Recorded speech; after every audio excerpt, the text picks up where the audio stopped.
Previously, we have seen that a signal, when convolved with the channel impulse response, gives rise to the received signal. And of course, this is the transmitted baseband signal, and this is the transmitted received signal.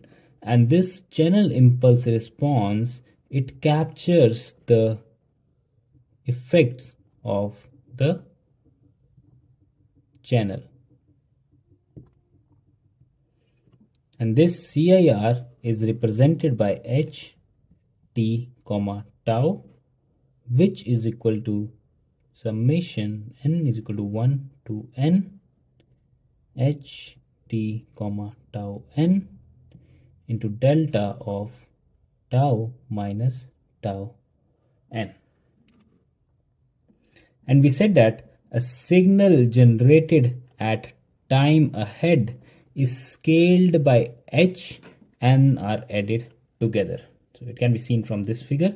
A signal getting delayed multiplied by coefficient h1, again delayed multiplied by coefficient h, delayed and multiplied by coefficient h, they all are added together to get the received signal r tilde t.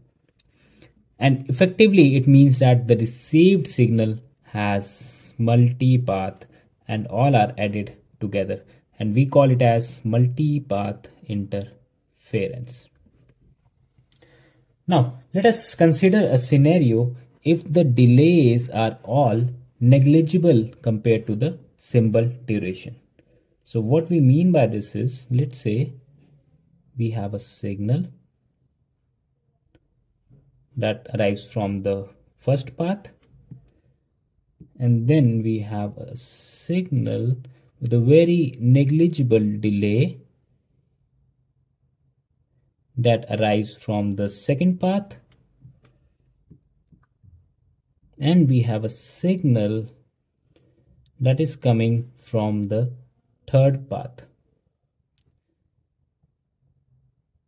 So the delays corresponding through these multipaths, they are very small, so that we can say that all the delays are equal, and thus the delay is represented by tau hat.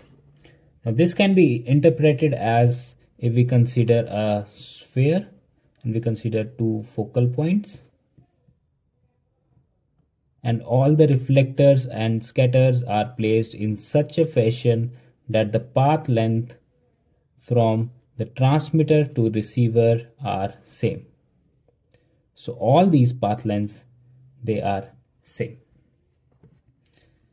So then what we have is, then the channel impulse response h t comma tau can be represented by replacing this tau n with tau hat, and this is equivalent to h of t delta of tau minus tau hat.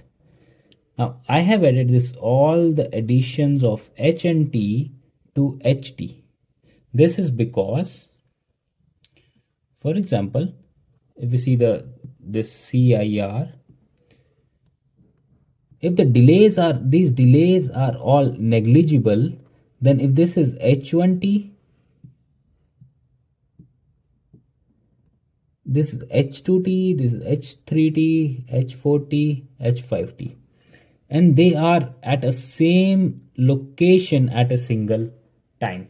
So we can effectively write the sum of all the ht's as h of t. So we have made the assumptions that all these tau n's, they are separable, and even though they are separable, these phi n's are not separable, because we have initially saw that even a small path change of 1 nanosecond can give rise to a phase shift of 2 pi. Thus these phi n's are not separable. So effectively, this means that a signal is coming at a delay of tau hat, gets multiplied with h of t, and finally we get r tilde of t, which is equal to h of t s tilde of t minus tau hat. Now, if we had to take a if we had to take a Fourier transform of the channel impulse response, what we have is Fourier transform of impulse response is equal to 0 to tau max, which is equal to tau n in our case, h of t into delta of tau minus tau hat multiplied by e raised to power minus j2 pi nu tau into d tau. And if we solve this expression, what we have is h of t into e raised to power minus j2 pi nu tau hat. Sorry, let me write it below. Is equal to h of t into e raised to power minus j2 pi nu tau hat. This is h t comma nu. Now, if we find out the amplitude response by taking the magnitude of this term, what we are left with magnitude of h of t.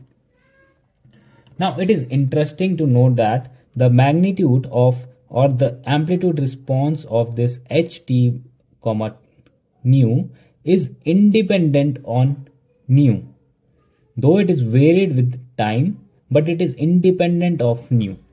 So this implies that if we have a signal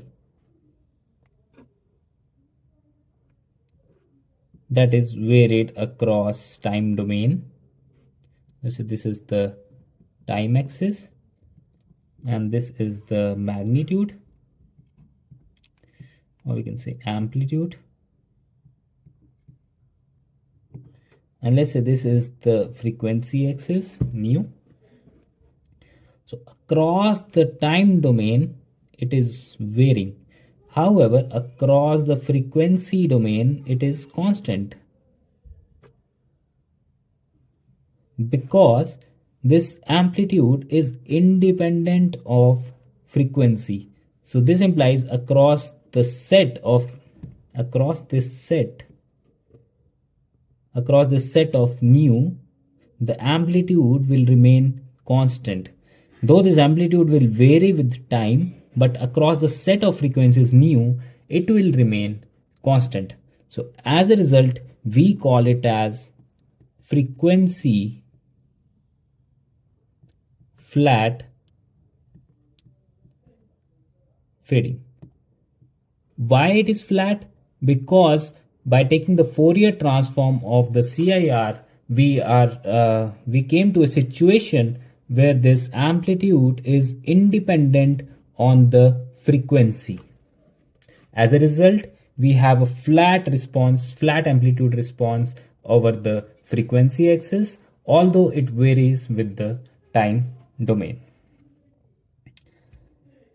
And the important assumption for this frequency flat fading is that all the path lengths, we assume that all the path lengths are equal, approximately equal. That is, all the taus are equal to tau hat. If we do not consider this assumption, then the amplitude will vary with the frequency.